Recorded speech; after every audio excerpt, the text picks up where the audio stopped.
What's up, guys? Today I am undertaking a new challenge that pushes the limits of even the most enthused of enthusiasts. You see, after teasing several pictures on my Twitter and Instagram of cable sleeving stuff lying around my house, you guys insisted that an obligatory sleeving video was in order. So today I'll be sleeving my own cables for my own personal desktop, and I'll be showing you guys the steps that I took along the way. Now, before anything else, a huge thanks to Mainframe Customs for providing all of the special tools and sleeving being used in this video. If you guys are into custom sleeving or are looking for a place to get everything you need to start, they are a great resource, so check them out at mainframecustom.com. Now, for those of you unfamiliar, custom cable sleeving is a hobby and art form popular among PC enthusiasts that involves sleeving your cables with a custom aftermarket sleeve for sheer cosmetic win. Typically, the sleeve colors are based around the color scheme of your system, adding a beautiful, eye-catching aesthetic to your rig. Now, there are two basic options when deciding what kind of cables you'll be sleeving. You've got your full-length cables that run directly from your power supply to your components, or cable extensions, which link your existing power supply cables to your components, acting as a sort of middleman between the two. Now, since this is my first rodeo, today I'll just be sleeving my cable extensions for my 24-pin ATX motherboard connector and my two 8-pin PCIe connectors for my GTX 780 Ti. I'll save the tutorial for sleeving your existing power supply cables for another day. Now, pre-sleeved cable extensions are available for purchase from manufacturers like Silverstone and Bitphoenix, but you're left with far fewer color options and virtually no customizability. The quality of the actual sleeving also takes a huge backseat when compared to something like the Lutro Customs brand of sleeving that I'll be using today. And lastly, before we get started, bear in mind that you will be incurring some additional cable length with these extensions, more so than you would if you were simply sleeving full-length power supply cables. So just make sure that you have enough room in your case for proper cable management before going the extension route. Alright, so to pull all of this off, you're going to need quite a few tools and supplies, some of which you probably already have lying around the house, and others you might have to buy at a specialty store like Mainframe Customs. First thing you'll need is 18-gauge wire. How much you need depends on which cable extensions and how many you are sleeving. The wire will most likely come in one piece on a spool, but to save me some time, the Mainframe team did me the solid of pre-cutting and pre-crimping all of my wires. But don't worry, I'll still be going over all of these steps in this tutorial.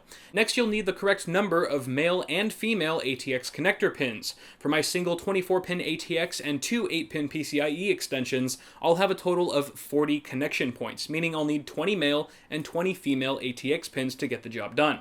To crimp these pins to the ends of your wires, you'll also need a crimping tool. This one from Lutro Customs did a great job at making perfect crimps every time. The only time it didn't make a perfect crimp, it was user error. Next, get an appropriate set of plastic connectors. I've got plugs for my 24-pin ATX and both of my 8-pin PCIe extensions. My initial intent was to also sleeve a Molex extension for this video, but due to time constraints, I had to leave it behind. Now, in case you secure a wire into a plastic connector and need to remove it, I'd highly suggest getting an ATX pin removing tool like this one. Of course, you can easily MacGyver one with a staple if you're cheap like me, but having a dedicated tool was super nice to have on hand. Also vital to the task of sleeving cables is the actual sleeving. Now again, I'm using Lutro Customs' own Telios line, which is a 4mm PET sleeving. PET is known for its availability in many different colors and sizes, its resistance to UV radiation, chemical degradation, and abrasion, not to mention it is incredibly cost-effective.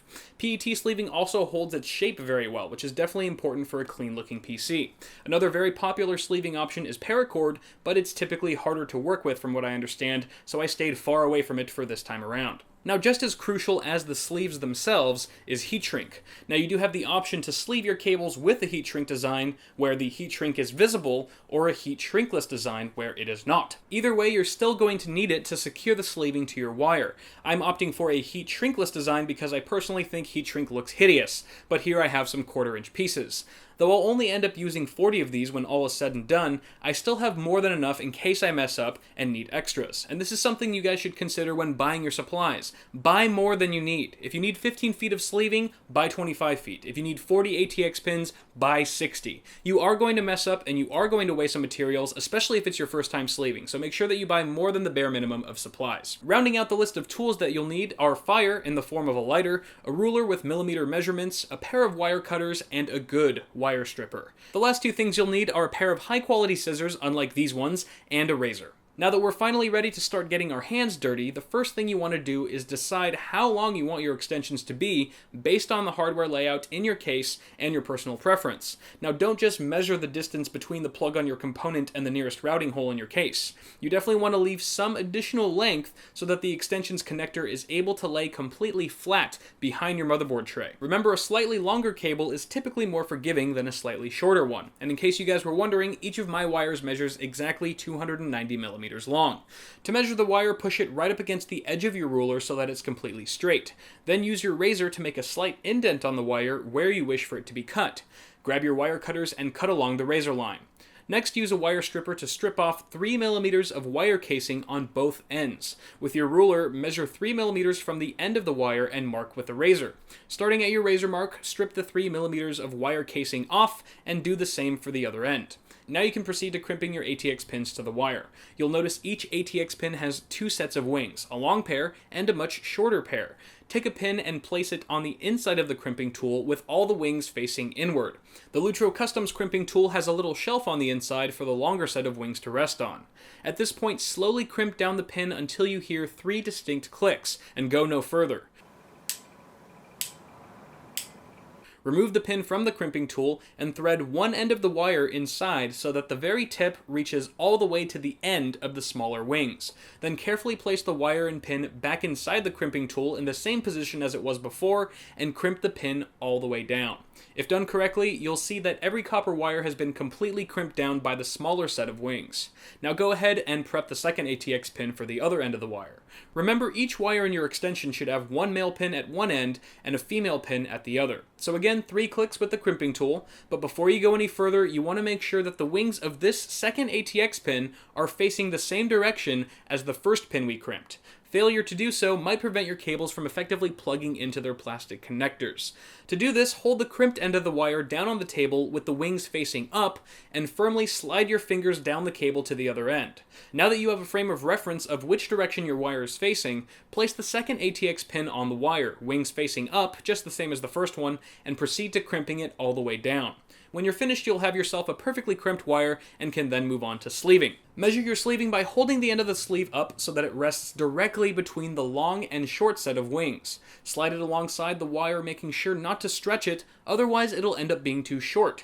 Then use a pair of scissors to cut the other end of the sleeve at the same point, right in between the wings. With a nicely cut piece of sleeving ready, take your lighter and ever so slightly melt both tips of the sleeve. You want the flame to barely reach the sleeve, and when it does, you can feather it down a bit with your fingers. This step dramatically helps to seal the ends of your sleeves to prevent fraying.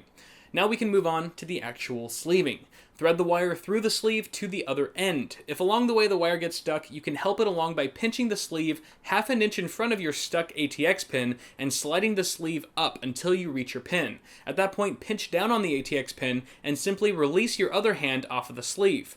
Keep repeating this motion, inching your wire through the sleeve until it makes its exit.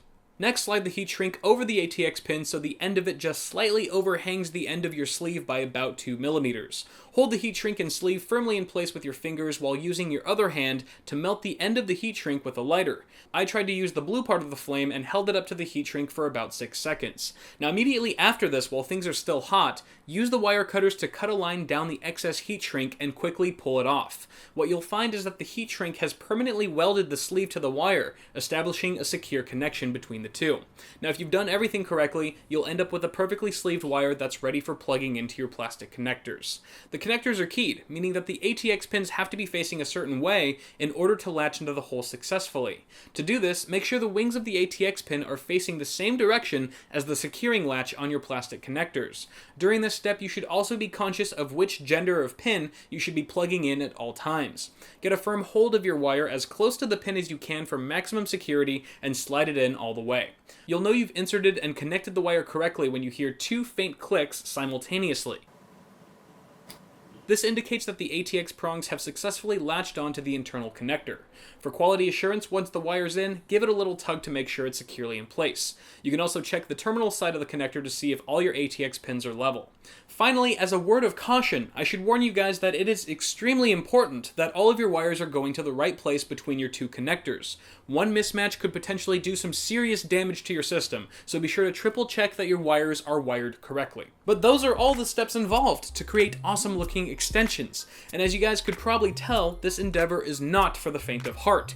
It requires a lot of time and even more patience than you might expect. After all, everything you just saw me do was just for a single wire in a pile of 40. While this was easily one of the most tedious and time-consuming PC-related tasks I've ever taken on, the end results are quite validating and stunning, and having done it now certainly feels like a rite of passage of sorts into the PC modding community. Speaking of modding, I want to thank today's sponsor, lynda.com.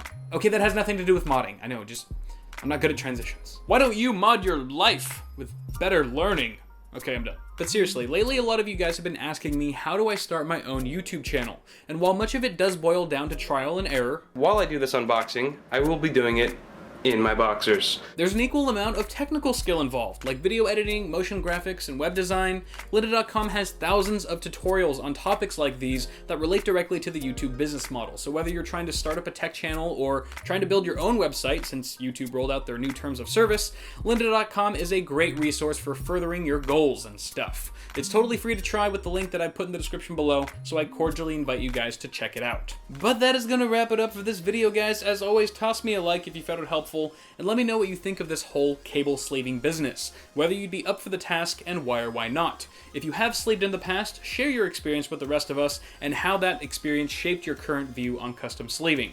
Before you guys go, check out the description for links below on how to help the channel grow, like buying a shirt or bookmarking my Amazon affiliate link and using it when you buy stuff. It helps me a lot. I'm Kyle with Awesome Sauce Network. Thank you guys for watching. Subscribe to the channel if you haven't already, and I'll see you all in the next video.